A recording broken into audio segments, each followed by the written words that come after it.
আসসালামু আলাইকুম ক্ষুদ্র খামারি দর্শক, দেখতে পাচ্ছেন আমার পাশে এটা কি সাদা পাহাড়। হ্যাঁ, মনে হয় যে একটা হিমালয়ের সামনে আছি দর্শক। এর নাম হচ্ছে বাহাদুর। দর্শক, এই মুহূর্তে আমরা আছি কুমিল্লা শহরের পাশে বালুতুবা এলাকায়, এবং যেই খামারটাতে আছি খামারটার নাম হচ্ছে আরাফাত এগ্রো। এবং এই খামারের বা এই গরুর মালিক যিনি ইয়াসির আঙ্কেল, আমরা তার সাথে কথা বলবো যে এত বড় সুবিশাল গরু কুমিল্লায় কীভাবে উনি লালন পালন করতেছে, কতদিন যাবত লালন পালন করতেছে, গরুর দরদাম কেমন, বিভিন্ন বিষয় নিয়ে কথা বলার চেষ্টা করবো এবং আপনাদেরকে ইনফরমেশনগুলো জানানোর চেষ্টা করব। দর্শক, আসলে ক্যামেরায় সবসময় বড় গরু বড় লাগে না, অনেক সময় ছোটো গরু বড় দেখা যায়, বড় গরু ছোটো দেখা যায়। গরুটা আসলে বিশাল একটা গরু, এলাকার মানুষ সবাই হাজির হয়ে গেছে গরু দেখার জন্য। যাই হোক, গরুটার সম্পর্কে আমরা কিছু তথ্য আপনাদের সামনে উপস্থাপন করার চেষ্টা করব। ক্ষুদ্র খামারি কৃষি আর কৃষকের খুব দরকারি। আঙ্কেল আসসালামু আলাইকুম। ওয়ালাইকুম আসসালাম। কেমন আছেন আঙ্কেল? ইনশাআল্লাহ আলহামদুলিল্লাহ ভালো আছি। ভালো আছেন। এই গরু কতদিন লালন পালন করতেছেন? গরুটা আসলে কিনা গরু, কিনার পরে থেকে 4 বছর পালন করতেছি। 4 বছর পালতেছেন? জি, 4 বছর। মাশাআল্লাহ। তাহলে এটা কিনছিলেন অনেক ছোট বাছুর গরু কিনছিলেন? জি, বাছুর গরু। কোথেকে কিনছিলেন এই গরু? এটা কিনে হয়েছিল সুয়াগাজী বাজার থেকে। মানে আমাদের কুমিল্লা থেকে? জি, কুমিল্লা থেকে কিনে হয়েছে। মাশাআল্লাহ মাশাআল্লাহ, খুব সুন্দর গরুটা। তো 4 বছর ধরে একটা গরু পালতেছেন, আপনি কি ওই গরু কেনার সময় বুঝছিলেন যে গরুটা এত বড় হবে? জি জি, এটা বড় দেখে তখনই কিনছিলাম অনেক টাকার দাম দিয়ে। তাই না? কিভাবে বুঝছেন যে গরু বড় হবে? এই তো এটা হাত পাও লম্বা দেখে থেকে আমরা গরু পালি, সাধারণত যেভাবে গরু দেখলে বোঝা যায় ওইরকম একটা আইডিয়া করে কিনছি আরই। আচ্ছা, গরু তো আপনার মাথার উপরে মাশাআল্লাহ। ইনশাআল্লাহ আলহামদুলিল্লাহ। অনেক বড় গরু, সুবহানাল্লাহ। কুমিল্লাতে এত বড় বড় গরু তো সচরাচর চলে না বাজারে, মানে এত বড় কাস্টমার কি কুমিল্লায় আছে এত বড় গরু কিনার? এটা আল্লাহ পাক জানে, এটা আল্লাহ কার রিজিকে কোথায় রাখছে এটা আল্লাহ পাকে ভালো জানে। রিজিক যেখানে সেখানে চলে যাবে। শখ করছি, শখ করে পালছি আজকে 4 বছর। যাক, মোটা তাজা যে বেটা হওয়ার দরকার আল্লাহ যেটা রাখছে ভাগ্যে হেঁটে হয়েছে আরই। এখন কার ভাগ্যে কোথায় আছে, কোথায় নিয়ে যায় এটা আল্লাহ পাকে ভালো জানেন। গরুর কোনো নাম দিছেন? এমনি সচরাচর না, এটা সাধারণত ভিতরে রেখে ফালি আমরা, বাহাদুর ডাকি আরই এমনি সাধারণত গরুকে বাহাদুর বলে ডাকে? বাহাদুর। মাশাআল্লাহ। বাহাদুরকে তাহলে কত বছর পালতেছেন? 4 বছর। 4 বছর পালতেছেন? জি। বাহাদুরের দাঁত কয়টা এখন? দাঁত 6 দাঁত আছে। 6 দাঁত। এটার হাইট কতটুকু আছে বলতে পারবেন? 5.5 থেকে 6 ফিট হইতে পারে আরই। 5.5 থেকে 6 ফিট হইতে পারে। আপনার হাইট কত?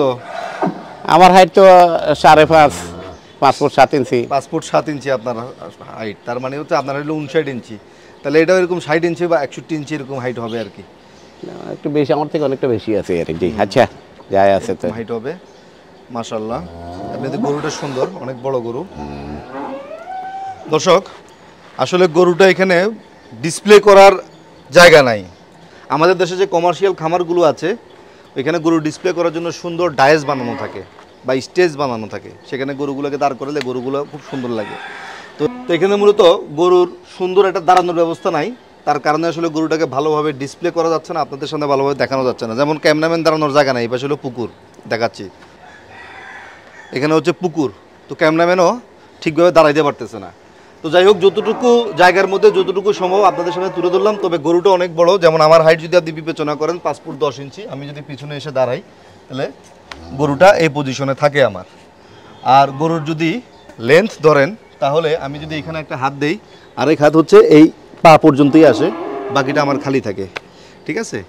তো এই হচ্ছে গরুর শারীরিক গঠন বা শারীরিক অবস্থা। আঙ্কেল, গরুটা কি মাপছিলেন? আপনাদের স্কেল নাই, এমনি একটা ফিতার মাপে একটা আন্দাজ হয়েছিল আরই। ফিতার মাপে কত আন্দাজ হয়েছে? ফিতার মাপে আন্দাজ হয়েছে প্রায় 1150 কেজির মতো আরই। 1150 কেজির মতো ফিতার মাপে আন্দাজ হয়েছে। তার মানে হচ্ছে ফিতার মাপে যদি 1150 কেজি হয়, হয়তো বা 100 কেজি কম হবে, 100 কেজি বেশি হবে। 11 থেকে 1200 হবে। 1100 থেকে 1200 কেজি ওয়েট হবে ইনশাআল্লাহ গরুটার। গরুর নাম হচ্ছে বাহাদুর। মাশাআল্লাহ। গরুটাকে কি খাওয়ান? গরুরে খাওয়াই এমনি ভুট্টার পাউডার, তারপরে ভুট্টার স্লাইস, ভুসি, ইয়ারে খুদের যাও, আর ইয়াতে আর ওই কি বলে এটারে, ওই ভুট্টার সাইলেস যেটা এটা আর এমনি ওই নেপালিয়ান ঘাস আছে, ঘাস নেপিয়ার ঘাস খাওয়া। দর্শক, এটা কিন্তু ডিজাইন এগ্রো পার্কের সাইলেস খেয়ে বড় হয়েছে মাশাআল্লাহ।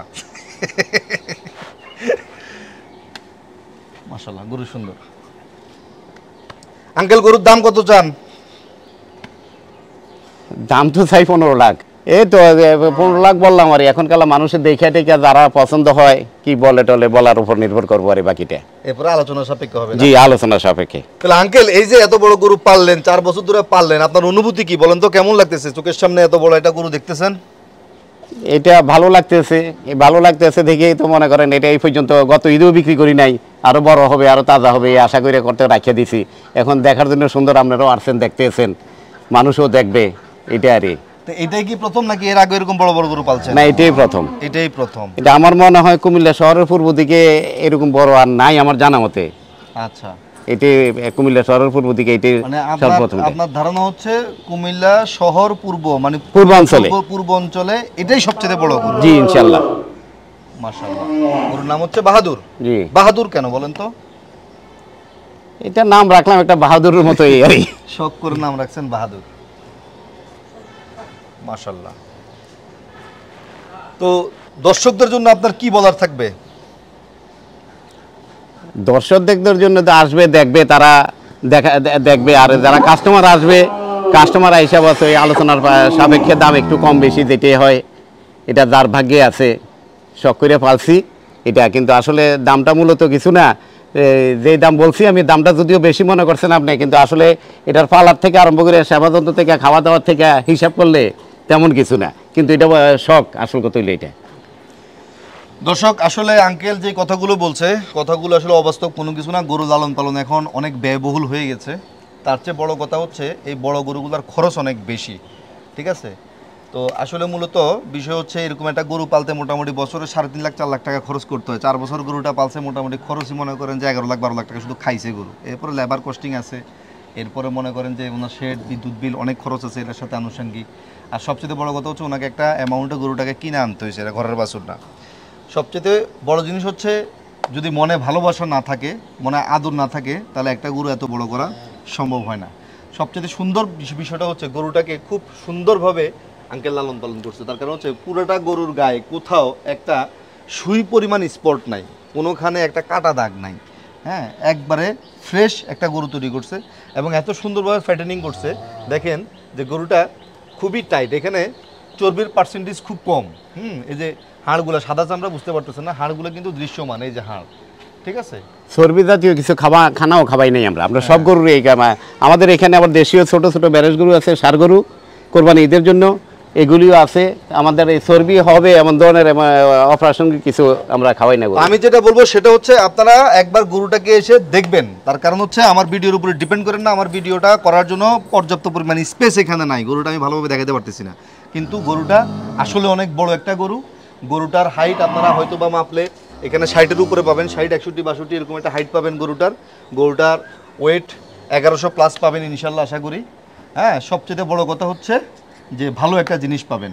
তো যাদের গরুটা পছন্দ কিংবা যারা আমাদের দেশে বড় বড় গরু কুরবানি দেন, তাদের কাছে একটা রিকোয়েস্ট থাকবে যে আপনারা অবশ্যই গরুটা দেখবেন। তার কারণ হচ্ছে মফস্বল, এটাকে আসলে মফস্বল বলা যাবে না, এটা শহরতলিতে। তা যাই হোক, ঢাকার বাইরে আশেপাশে আমাদের এলাকায় যেসব প্রান্তিক খামারিরা আছে আমাদের দেশে, এনাদের বড় গরুগুলো যদি ভালো একটা দামে বিক্রি না হয়, এনারা যদি নিরুৎসাহিত হয়, দেশ কিন্তু গরু সংকটে পড়ে যাবে।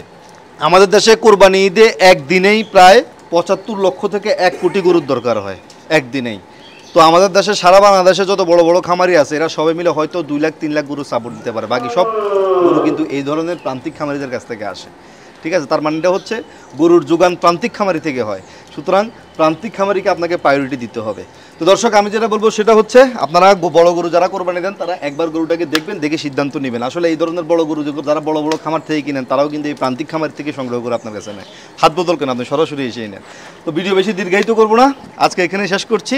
তবে আপনাদের কাছে রিকোয়েস্ট থাকবে, অবশ্যই এই কুমিল্লার বাহাদুরকে এক নজর দেখে যাবেন, একবার দেখে যাবেন। থ্যাংক ইউ আঙ্কেল, ভালো থাকবেন। ইনশাআল্লাহ। জি, আসসালামু আলাইকুম।